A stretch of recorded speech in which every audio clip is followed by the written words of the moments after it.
ابن حجر اسقلانی 1,00,000 حدیثوں کے حافظ فتح الباری میں جلد نمبر 6 میں اس کی شرح فرماتے ہیں کہ ان دلیسہم یندرج معہم، اللہ والوں کے پاس بیٹھنے والے اللہ تعالیٰ ان کو انہیں بھی شمار کر لیتا ہے۔ آج تو معلوم یہ ہوا کہ یہ رحمت کی ہوائیں ہیں جس سے ہمیشہ کے لیے انسان سعید اور سعادت پا جاتا ہے، سب بگڑی بن جاتی ہے، شقی نہیں ہوتا کبھی، فلا تشقون ابدا، فلا تشقون، کبھی تم بدبخت نہیں ہوگے ابدا۔ تو لہٰذا یہ نعمت کہاں ملے گی؟ ایک تو ایک حدیث سے پتا چلا اور دوسری حدیث سے، وہ اللہ کی صحبت دیکھ لو، تجربہ کر لو۔ جن علماء نے بھی اللہ والوں کی صحبت نہیں اٹھائی، جب آپ ان کے قریب رہیں گے تو آپ ان کو حسد، تکبر، مال کی طمع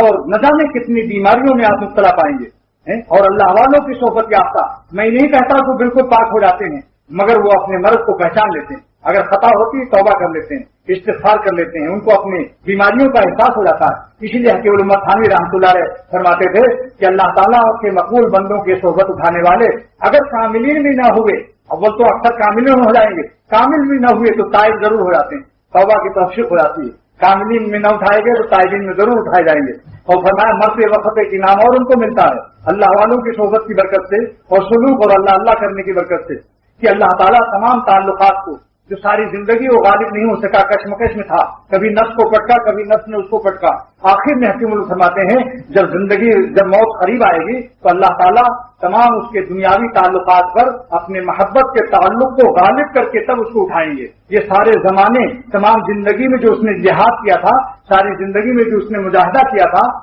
نچت کر سکے نفس کے پہلوا کو، تو یوں ہاتھ پاؤں بھی ڈھیلے نہ ڈالے، ارے اس سے کشتی تو ہے عمر بھر کی، کبھی وہ دبا لے کبھی تو دبا لے،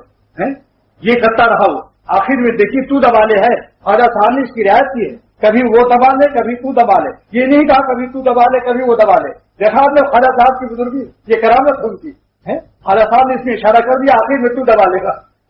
تو دبا لے بعد میں کہا، نچت کر سکے نفس کے پہلوا کو تو یوں ہاتھ پاؤں بھی ڈھیلے نہ ڈالے، ارے اس سے کشتی تو ہے عمر بھر کی، کبھی وہ دبا لے کبھی تو دبا لے۔ اور ایک حکیم صاحب نے میرے شیخ مولانا اللہ صاحب سے کہا کہ میں مر رہا ہوں، نامراد جا رہا ہوں۔ حضرت نے فوراً یہ شعر کہا، جو ناکام ہوتا رہے عمر بھر بھی۔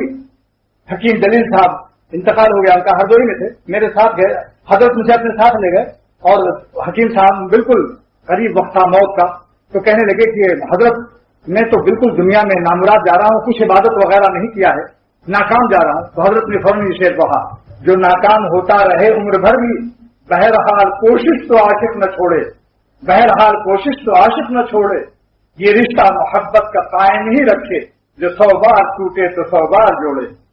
اللہ کی محبت کا رشتہ خطا ہو جائے، گناہ ہو جائے، فوراً توبہ کرو پھر جوڑو۔ اللہ نے توبہ کا گوند دے دیا ہے، چپکتے رہو اللہ نے، شیطان چھڑاتا رہے، نفس دور کرتا رہے۔ دیکھا آپ نے جیسے چھوٹا بچہ، اس کو کوئی اماں سے کھینچے تو جلدی سے ماں کا پیر پکڑ لیتا ہے، یہی توبہ ہے، توبہ سے پھر پیر آ جاتا ہے، ماں کا نہیں، رب العالمین کا سجدے میں سر رکھ دو، ختم آ گیا اپنے ہاتھ میں ان کا۔ میرا سر ہے اور ان کا آستاں، میرا سر ہے اور ان کا آستاں، میرا شعر ہے، یہ ہے زمین بھی میرے حق میں آسماں، میرا سر ہے اور ان کا آستاں، ہے زمین بھی میرے حق میں آسماں۔ اور جو اللہ کی چوکھٹ چھوڑ کر گناہ میں جاتا ہے اس پر بھی شعر سن لو، اٹھا کر سر تمہارے آستاں سے زمین پر گر پڑا میں آسماں سے، اٹھا کر سر تمہارے آستاں سے زمین پر گر پڑا میں آسماں سے۔ کہاں سے کہاں بندہ پہنچ جاتا ہے،